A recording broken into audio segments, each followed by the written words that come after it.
Hello everyone. It gives me great pride and immense pleasure to welcome you once again to another video lecture that is respiration in plants. So before going into detail, we should look for the definition of the respiration.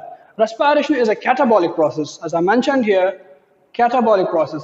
Respiration is a catabolic process of releasing energy in the form of ATP and a little heat from the glucose. So basically this is the breakdown of the glucose.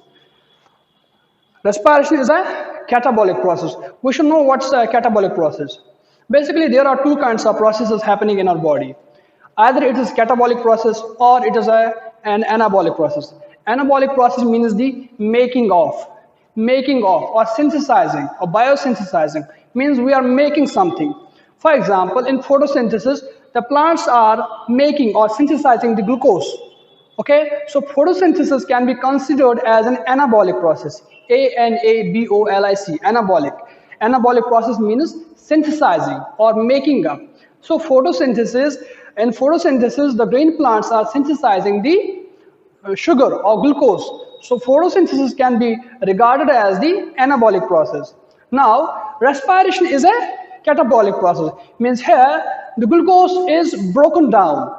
So catabolic process is any process wherein the breakdown happens, wherein the breakdown or the destruction happens. So what happens in respiration? Glucose is broken down and released in the form of heat energy or ATP. Understand? So why are we studying respiration? Because every living organism on this earth respires. Whether it is a plant or an animal, it has to respire so as to survive. Right?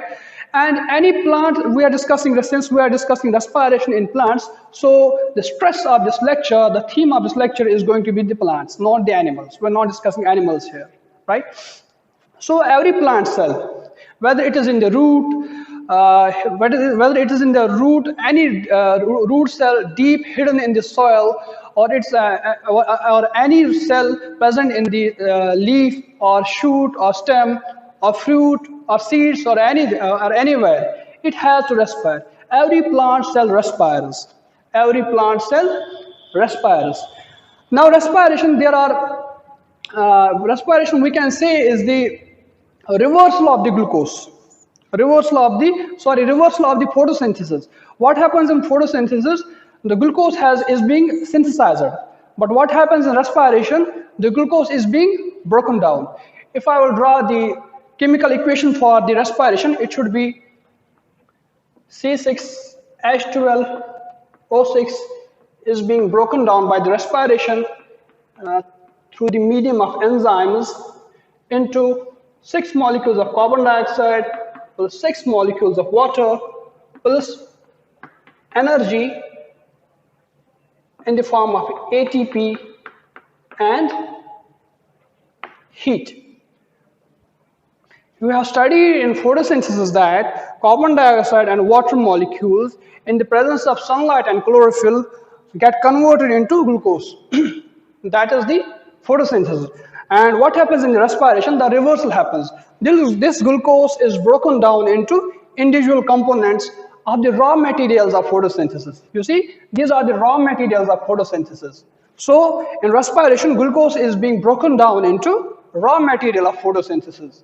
That's why I said that the glucose and respiration and the photosynthesis are the two reversal processes. They are the opposite of each other. Right? Now there are 3 important characteristics of respiration which we will have to study. That is, respiration does not occur in a single step. It occurs in a series of chemical steps, series of biochemical steps. Right? Respiration does not happen in a single step, but it happens in a series of steps. Right? First, respiration can be studied into 2 individual steps. Now, first is the glycolysis. Number 2 is the Krebs cycle. Krebs Krebs cycle. So respiration can be studied individually into these 2 steps, that is glycolysis and the Krebs cycle. What happens in the glycolysis? This glucose is being converted into pyruvate. We have a molecule of glucose here, okay? Glucose here, it is being converted to pyruvate. This happens in the glycolysis. Glucose is being converted into the pyruvate. Okay, and this process, this mechanism, it happens in the cytoplasm. We know what is cytoplasm? Cytoplasm is all living material inside the cell wall of the cell wall or the plasma membrane of the plant cell. Whatever is inside the plasma membrane, that is known as the cytoplasm without the nucleus. Okay, living material inside the cell wall except the nucleus is called the cytoplasm. So this glycolysis is happening in the cytoplasm. What happens in the glycolysis? Glucose is being converted into the pyruvate. Okay, and then is the Krebs cycle. Krebs cycle happens in the mitochondria. Krebs cycle happens in the mitochondria. In glycolysis, which happens in the cytoplasm, glucose was being converted to pyruvate. Okay, and now this pyruvate goes to the mitochondria. Now this pyruvate goes to the mitochondria. Means Krebs cycle happens in the, it occurs in the mitochondria. Krebs cycle occurs in the mitochondria. And during Krebs cycle, that pyruvate is being converted to carbon dioxide and water plus ATP. Okay, so there are two basic steps happening in the respiration. Now first is the conversion of the glucose to pyruvate, which is called as glycolysis, and it happens in the cytoplasm. And number second is the conversion of the pyruvate into carbon dioxide, water and ATP, which is called as the Krebs cycle, and Krebs cycle occurs in the mitochondria. Krebs cycle occurs in the mitochondria. Approximately 38 ATP molecules are produced during the oxidation of one molecule of glucose. So one molecule of glucose, this is one single molecule of glucose. When it undergoes the respiration, approximately 38 ATP molecules are being produced, right? And most of these ATPs are produced in the Krebs cycle. And what happens in the Krebs cycle? Krebs cycle occurs in the mitochondria. That's why we call mitochondria as the energy house or the powerhouse of the cell, because the maximum and largest number of ATPs are produced during the Krebs cycle. That's why mitochondria is called as the powerhouse or energy house of the cell. Understand? Right? So we were discussing the three important characteristics of respiration in plants. Now first was that respiration is occurring in a series of biochemical steps. We discussed two steps. Now first was the glycolysis, and number second is the Krebs cycle. Glycolysis occurs in the cytoplasm and Krebs cycle occurs in the mitochondria. Number second, that every individual step in the respiration requires a particular enzyme. Like we have in human body, there are certain enzymes which are doing certain processes. Similarly, in every individual step in the respiration in plants, there is a particular set of enzymes. There is a particular set of enzymes which are doing those particular reactions, or which are helping in completing those particular steps of the respiration. That is, we have separate set of enzymes for the glycolysis, and we have separate set of enzymes for the Krebs cycle. Understand? And ATPs. This is the third important characteristic of the respiration in plants, that ATPs are produced during the respiration. And how many? Around 38 ATP molecules are produced during the oxidation of one molecule of glucose. Understand? So 38 ATP molecules are produced for the oxidation of one molecule of glucose. Understand? So this is a rough diagram what happens during the respiration. First, glucose is being broken down into carbon dioxide and water, and energy is released, right? Now this energy can be either in the form of the heat or ATP. Okay? Either in the form of the heat or ATP. And what's ATP? ATP is adenosine triphosphate. Adenosine triphosphate. So they are basically three phosphate groups attached to a molecule of adenosine. What's adenosine? Adenosine means adenine plus sugar is the adenosine. What is adenine? Adenine is a nucleotide. So when this nucleotide combines with a sugar, we call this as adenosine. Adenosine. Adenosine. Adeno stands for the adenine and sine stands for the sugar. That's adenosine triphosphate.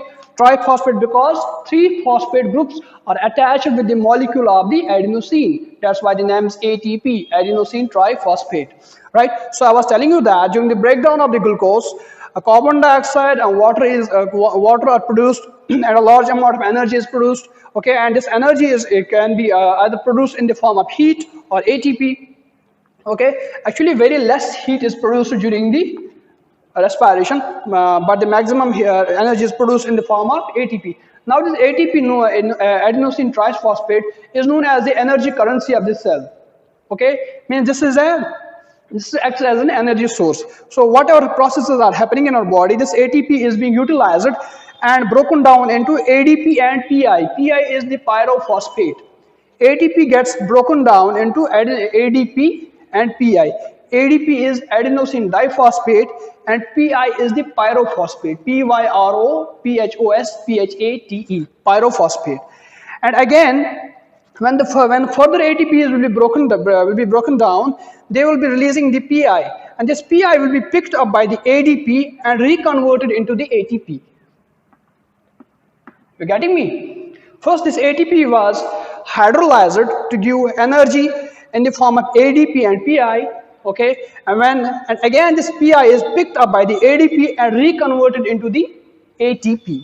So these are the three important characteristics of the respiration in the plant. So first it was that this process is happening in a series of steps. It is not a single step reaction, but it happens in a series of steps. And number second is that there are particular enzymes associated with the individual steps. How many steps were there? First was the glycolysis, where the glucose was converted to pyruvate, and number second is the Krebs cycle, where the pyruvate was converted to the carbon dioxide, water, and the release of energy in the form of ATP, right? And there are particular enzymes associated with these individual steps, and a large amount of energy is produced in the form of ATP. How many ATP? As I mentioned, 38 ATP molecules are produced per molecule of glucose. Understand? Now we'll have to study a few mini topics, I must say. We have to understand the difference between the respiration and combustion. What's the difference between the respiration and combustion? Both are similar to some extent, means respiration and combustion. In both these processes, energy is being released. But what's the difference?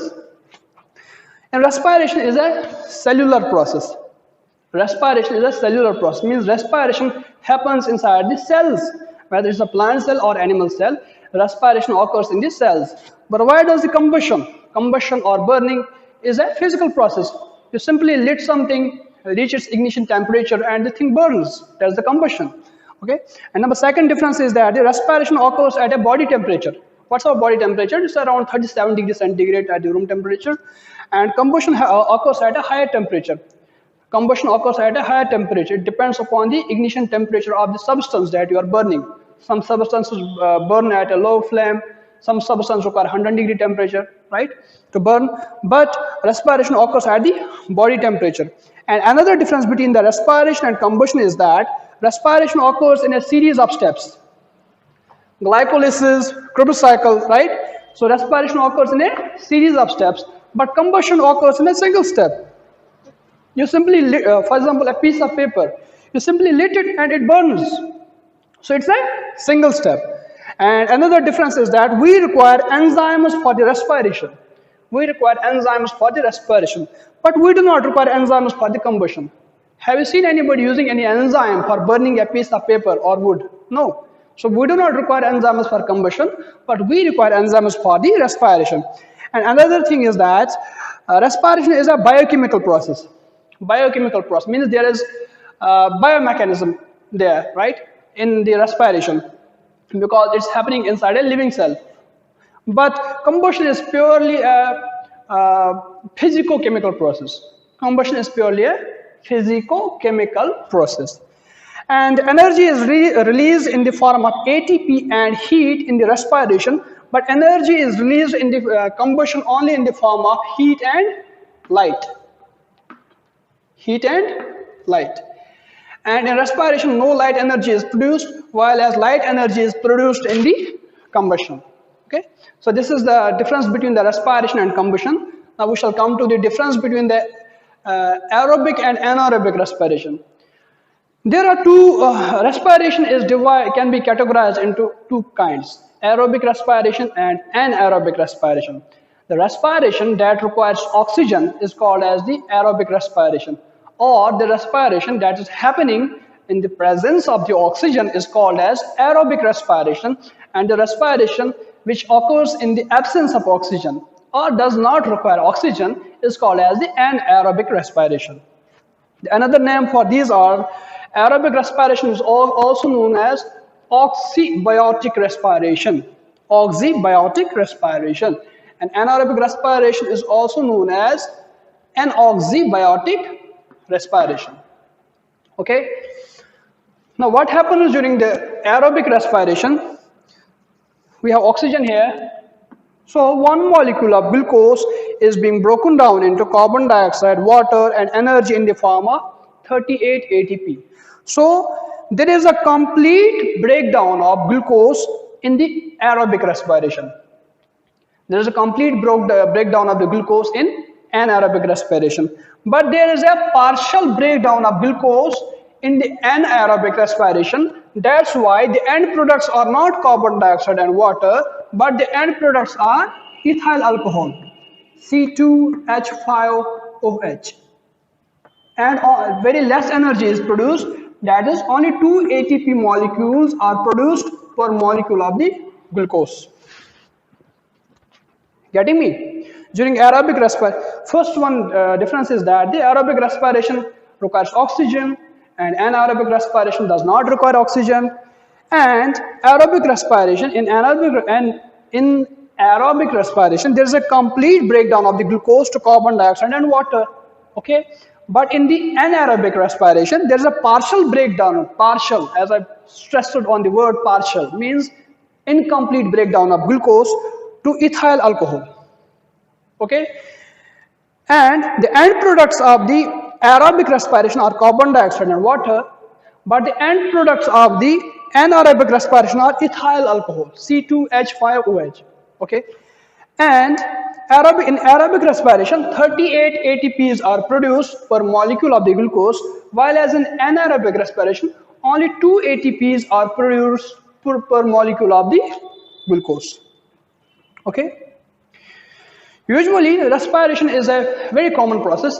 It occurs, aerobic respiration is a very common process. It's happening in all the living cells, in plants. But anaerobic respiration occurs in some cells of the fruits or seeds. In some cells of the fruits or seeds, or in some cells of the roots which are deep hidden in the ground. Right? So in those cells, anaerobic respiration occurs because there is a absence of oxygen. Right? So this is a difference between aerobic and anaerobic respiration. In aerobic respiration, we require oxygen. In anaerobic respiration, we do not require oxygen. Right? In aerobic respiration, glucose is broken down into carbon dioxide and water. In anaerobic respiration, glucose is broken down into ethyl alcohol. In aerobic respiration, 38 ATP are produced per molecule of glucose, whereas only 2 ATPs are produced in the anaerobic respiration. Understand? And now we will have to discuss the difference between the respiration and the photosynthesis. Respiration and photosynthesis. As I mentioned earlier, that respiration and photosynthesis are the two opposite processes, or we can say are the reversal of each other. Right? The end products of one are the raw materials for the another. For example, the end products of aerobic respiration are carbon dioxide and water, which are the raw materials for the photosynthesis. During day, plants are doing both things. They are respiring as well as they are photosynthesizing. Okay, so we can say that plants do not only give oxygen, but they also take oxygen, and the inlets for the oxygen in plants are the stomata, they are the lenticels, and they are the surface of the roots. Means plants are not only, we usually say that plants take in carbon dioxide and give out oxygen, but this is not 100% true. Plants also take in oxygen because they have to do respiration. So where do they get this oxygen from? They will get this oxygen from the atmosphere, right? But the difference is that during daytime, plants are also giving out oxygen during the process of photosynthesis. During daytime, plants are doing both things. They are doing respiration as well as they are doing the photosynthesis. Means they are consuming oxygen as well as they are producing the oxygen. Understand? So suppose during day when the plants are respiring, so carbon dioxide is produced. This carbon dioxide is utilized by the plants for the photosynthesis. This carbon dioxide produced during the respiration is utilized by the plant for the photosynthesis during the daytime. But what happens during the night? Because the plants are not photosynthesizing, because there is no light available during the night, as we know that light is necessary for the photosynthesis. So in the absence of the light, plants are not photosynthesizing during the night, but they are respiring because they have to continuously produce the energy in order to survive. So we can say that, in other words, that plants can stop photosynthesizing for time being, but they cannot stop respiration at all, because they have to continuously supply energy, and without energy nobody can survive, right? So I was telling you that during daytime when plants are respiring, the carbon dioxide produced is being used up in the photosynthesis. But what happens during the night? The plants, they are not doing the photosynthesis, so the carbon dioxide produced during the respiration is being given out. That's why it's being said that we should not sleep under a tree during the night, because plants are producing the carbon dioxide. Right? You can sleep under a tree during the daytime, midday time, and you will get the fresh oxygen and also the cooling effect due to the transpiration. But during night, plants are giving out the carbon dioxide. That's why it's being said that you should not sleep under a tree during the night time. So this is the difference between this is the comparison between the respiration and the photosynthesis. That the end products of one, suppose carbon dioxide is the end product of the respiration, and this acts as a raw material for the photosynthesis. And the reverse thing happens. The end products of the photosynthesis are glucose, and this glucose acts as a raw material for the respiration. Right? So the end products of the one stand as the raw material for the another. Right? Now we shall discuss the difference between the respiration in plants and respiration in animals. What happens in plants? There is no gaseous transport of carbon dioxide and oxygen. Right? Like in animals, we have blood. Blood is continuously circulating, and it is also transporting the carbon dioxide and oxygen. Like we take in the oxygen, it gets dissolved with the hemoglobin, and that hemoglobin along with the blood takes it to different cells where the oxygen is being used in the respiration, and the carbon dioxide produced from the various different parts of the body are again collected by the blood and taken to the lungs, and we breathe the carbon dioxide out. So there is a mechanism of gaseous transport in animals, but such a mechanism is absent in the plants. And the plants, what happens in the plants? The inlet of the oxygen or carbon dioxide, this happens through the osmosis. And the end product of respiration in plants is ethanol. Actually, this is the end product of anaerobic respiration in plants is ethanol, C2H5OH.